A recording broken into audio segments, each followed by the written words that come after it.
Let me begin with a scene from The Lion King, where Simba the lion cub comes face to face with three menacing hyenas.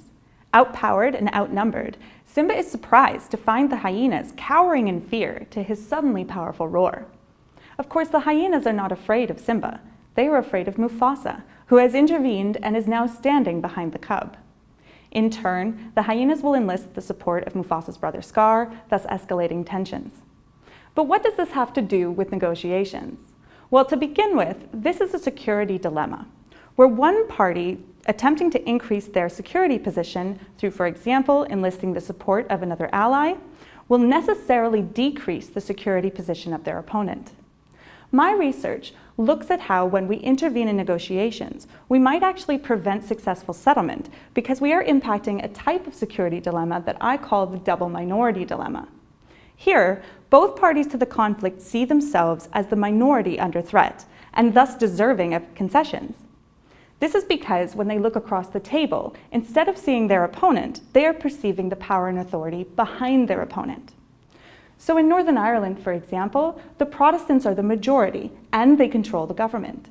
But the Catholics are a majority on the island of Ireland, and thus a threat to the Protestants.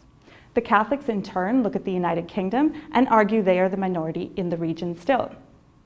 In Cyprus, we have a similar dynamic, where the Greek Cypriots are the majority on the island, and they control the recognized government.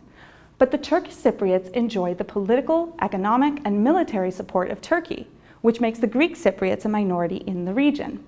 When we add third-party interveners to these contexts, we compound the double minority dilemma.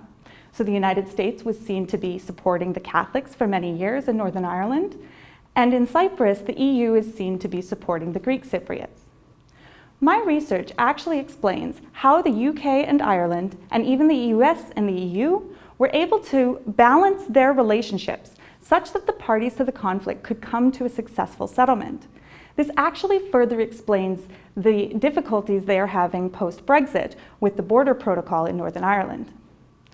In Cyprus, however, I found that the parties consistently see interventions by the EU and the UN as one-sided, and this is preventing successful negotiations. When we look at cases like Syria or Israel-Palestine, we want to ensure that we are not acting like Mufasa, where our interventions upset these balances and actually increase tensions. My thesis frames and informs an approach to understanding what we might be bringing behind us, such that we can ensure our interventions are peace-producing rather than conflict escalating. Thank you.